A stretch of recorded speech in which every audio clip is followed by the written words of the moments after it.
Hello, and welcome to Day by Day True Crime Stories, the podcast where we explore a different crime or justice milestone from this day in history. I'm your host, Kona Gallagher, and today is July 26th. On this day in 1997, a quiet neighborhood in Fort Wayne, Indiana was rocked by something truly unthinkable.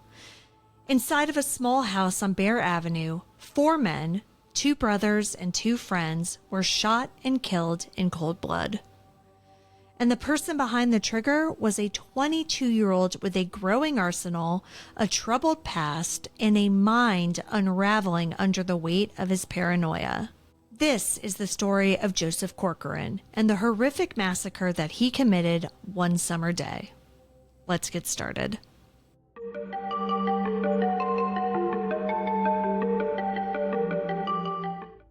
Joseph Corcoran didn't have an easy start in life. He was the youngest of 4 kids growing up in Fort Wayne, and life at home was anything but warm.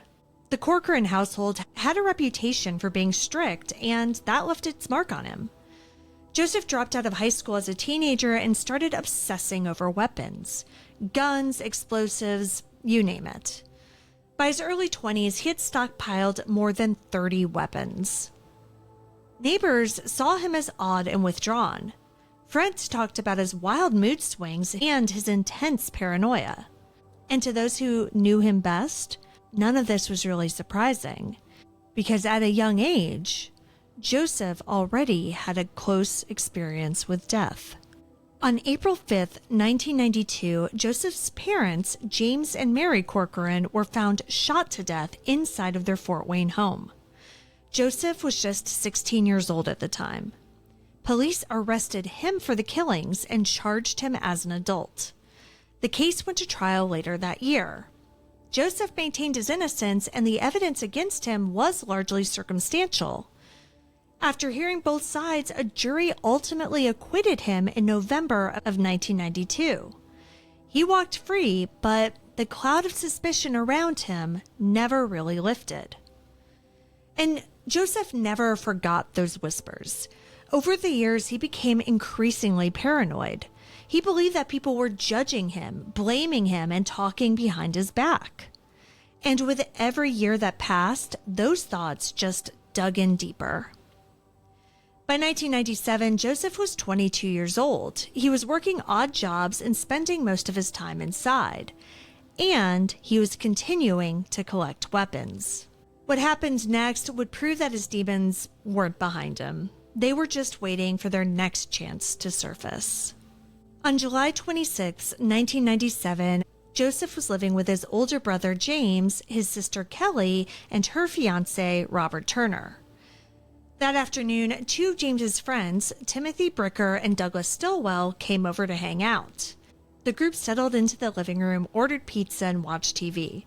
It seems like your typical lazy weekend. But upstairs, Joseph wasn't hanging out.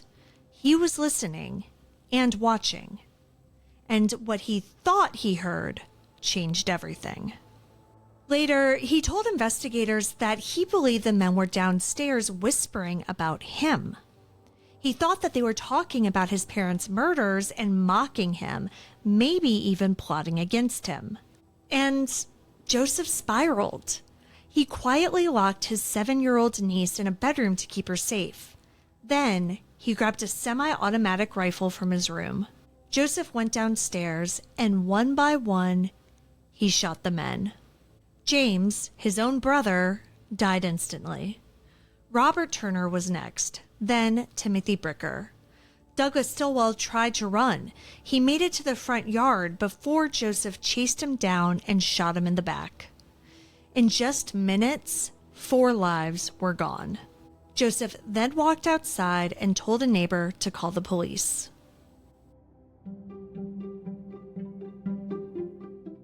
The scene police walked into was pure carnage. Bodies were scattered across the house and the yard. Upstairs, they found what looked like a war cache. Guns, ammo, even explosives, all stashed away in the attic.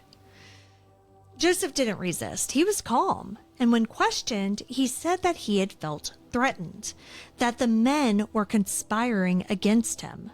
He had no choice. But ultimately, he was charged with 4 counts of murder, and the state announced that they would be seeking the death penalty. At trial, Joseph's defense team argued that he wasn't in control. They presented a history of serious mental illness, paranoid schizophrenia, or perhaps a schizotypal personality disorder. A psychologist explained that Joseph wasn't faking it. His delusions were terrifyingly real to him. He truly believed that he had been in danger. But the prosecution, of course, painted a different picture. They pointed to the way that he locked the child away to protect her, how he methodically reloaded his weapon, and how he told a neighbor to call 911. He knew what he was doing, they argued. In May 1999, Joseph Corcoran was convicted and sentenced to death. What followed was a long, winding legal battle. Over the next 2 decades, Joseph's lawyers filed appeal after appeal, challenging everything from the way the jury had been instructed to whether Joseph was mentally fit for execution. At one point, Indiana's Supreme Court even overturned his death sentence, only to reverse course and reinstate it later. Mental health experts couldn't agree. Some said Joseph was far too ill to be executed. Others said that he had understood what he had done and the punishment for it. But all of the back and forth ended in 2024. After more than 15 years without a single execution, the state of Indiana scheduled one, Joseph Corcoran's. He was moved to Indiana State Prison in Michigan City to await the date. His legal team filed a last-ditch appeal arguing that executing a man with severe mental illness would violate the Constitution's ban on cruel and unusual punishment. But the appeal was denied. On December 18, 2024, at 12:44 a.m., Joseph Corcoran was executed by lethal injection. He was 49 years old. According to official records, his last words were, "Not really. Let's get this over with." Outside of the prison, a small group of anti-death penalty protesters held candles in the cold.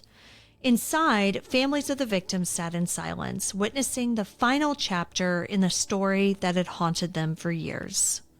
The execution marked an end, but not necessarily a resolution. Grief doesn't follow court rulings, and justice doesn't always bring peace. Today, the Corcoran case still sparks debate. Can someone suffering from paranoid delusions be held fully accountable for murder? Or, when the signs are clear, does accountability demand action, even at the highest cost? There are no easy answers, but what we can do is remember the 4 men who lost their lives that day: James Corcoran, Robert Turner, Timothy Bricker, and Douglas Stillwell. They were fathers, brothers, and friends who were all taken in a moment of fear, rage, and delusion. Thank you for joining me on today's episode of Day by Day True Crime Stories. If you found today's episode compelling, please subscribe, rate, and review this podcast. It'll help us grow. And be sure to join me again tomorrow as we explore another significant event in true crime history. Until then, stay safe and remember that behind every headline is a life worth remembering. Day by Day True Crime Stories is a Little Monster production. Hey, you can do it!